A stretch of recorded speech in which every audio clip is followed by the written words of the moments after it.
Welcome to the Clark University Campus Tree Audio Tour.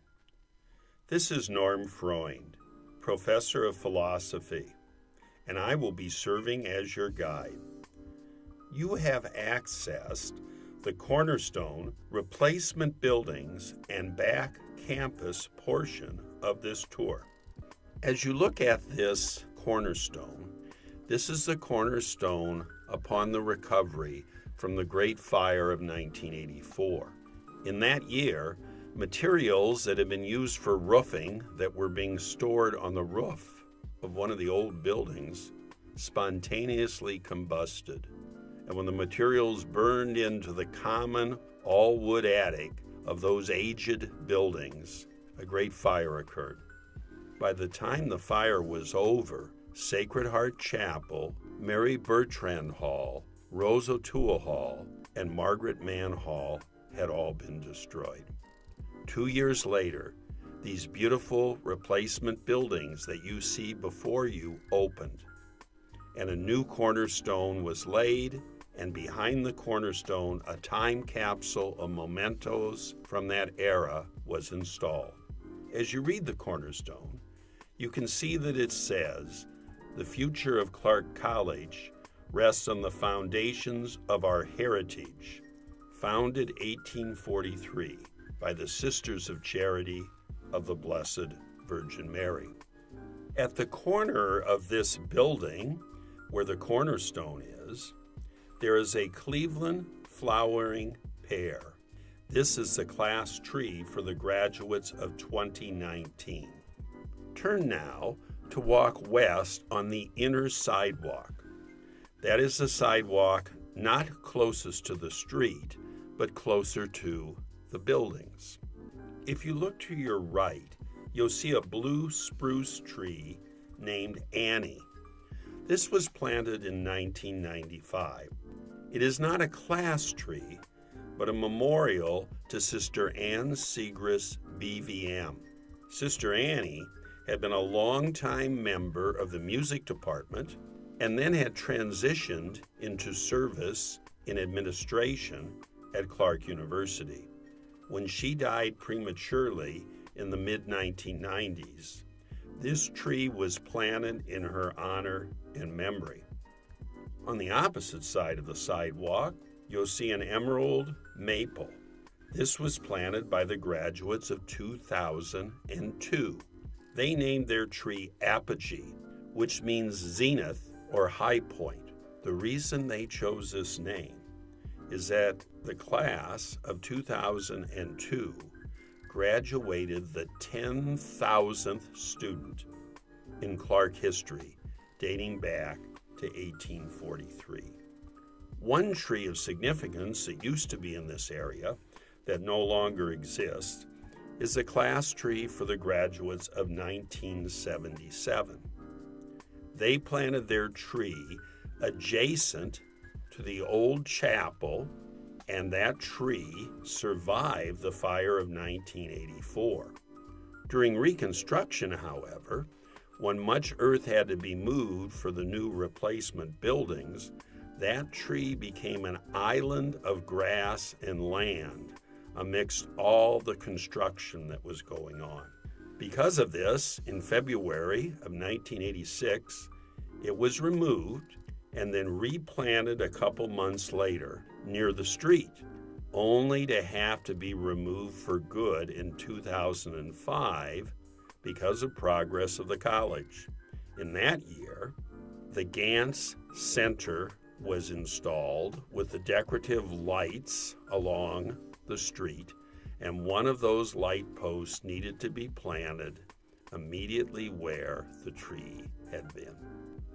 The last part of the tour is on the back campus, officially named Angel Campus.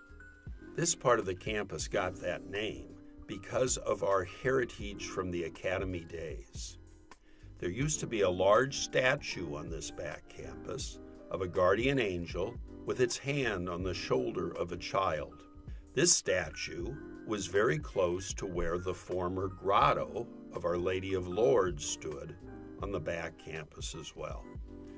As you look towards the left, these particular pieces of our heritage existed near where the back of our library is today. If you look immediately to your right, you will see a royal red maple. This was planted by the graduates of 2003. They named their tree Francis. This was not, though, for Mary Frances Clark, but for Francis of Assisi, and the tree's name had a double meaning for them. They wanted to emphasize the care of animals and nature exhibited by St. Francis, which is part of our heritage of sustainability on this campus. There was one additional meaning, too. In March of 2003, we went to war as a country with Iraq. And among other things, St. Francis is the patron saint of peace.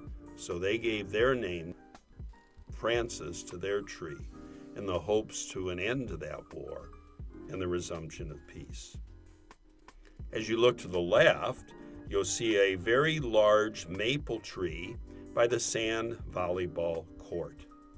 This is the class tree for the graduates of 1963. These graduates named their tree Hecaton Ikos, which is Greek for 120. Why did they choose this name? Because they graduated 120 years after the founding of Clark University. Proceed now to the edge of the service driveway and gaze upon the green space that slopes downward in front of you. In the history of Clark tree planting, one and only one tree was planted in any given year, except for the year 2008, when 5 class trees were planted. This was because in that year, the tradition shifted from the spring semester to the fall. So in April of 2008, those graduates planted their tree, Serendipity, on the Catherine Byrne campus. That fall, through the insight of Sister Joanne Burroughs, our president at the time, we began planting trees for incoming classes. This meant they could enjoy the growth of their tree over the course of several years and then name it their senior year. So that fall, on September 10th, and always in conjunction on subsequent falls with our opening convocation, new classes plant their tree. That particular fall, the seniors planted and named their tree, and the juniors, sophomores, and first-year students also planted their trees. In this area, many of the class trees are oak trees. That is because many of our heritage oaks from this area of campus that were here when the institution opened in 1881 were beginning to die off. So new generations of oaks replace them. As you proceed downward into the grassy area, you will notice a foxtail spruce.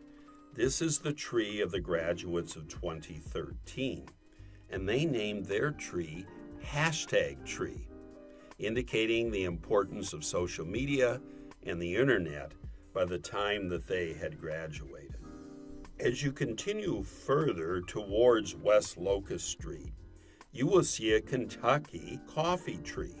This is the tree of the graduates of 2015. They named their tree Endurance.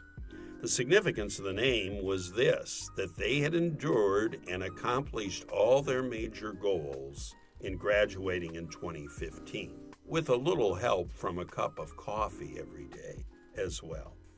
Further still, towards West Locust Street, is a northern red oak. This tree is from the class of 2014 and is entitled Single John. There's a very interesting story here. John Heidler was a graduate of the class of 2014, and in his freshman year, he had set the tone of being an individual who could be true to his own self by introducing himself to everyone as, "Hi, I'm John, and I'm single." and he remained single through his 4 years of study here. This made such an impact on the members of his class that they named their tree Single John in 2014. As you move back towards the Service Drive area, you will find a bur oak tree, which is the class tree for the graduates of 2012. They named their tree the Whomping Willow, which was the Harry Potter protective tree in the book and movie series about Harry Potter. Also in this area, you'll find a swamp white oak for the class of 2011, named Universitree. 2011 was the first graduation year for Clark University, 2010 having been the last graduation year for Clark College. So this tree forever shows that change of name in our institution's history. Closer yet to the service driveway, now behind Mary Benedict Hall, you will find the class tree for the class of 2010. It is a pin oak that they named Branches of Time in honor of how their roots bonded together to form the branches of all their different majors and field of study. Also here is the class tree for the graduates of 2009. This chinkapin oak is entitled the Thinking Tree. This one is of special significance to me because my son, Gabriel Freund, graduated class of 2009, and he was a philosophy major. So the fact that his class named their tree a thinking tree has a particular meaning of importance to me. One tree no longer here, but of significance, was the class tree of 1970. They planted a tulip tree here behind Mary Benedict Hall that they named Sundance Tree. This was after the Sundance Kid in the famous movie Butch Cassidy and the Sundance Kid. A few days later, though, and before the official dedication, 4 students were killed at Kent State protesting the Vietnam War. In a rather somber dedication of the Sundance Tree, students at that time exhibited their desire for peace and their opposition to the war in Vietnam in dedicating this tree.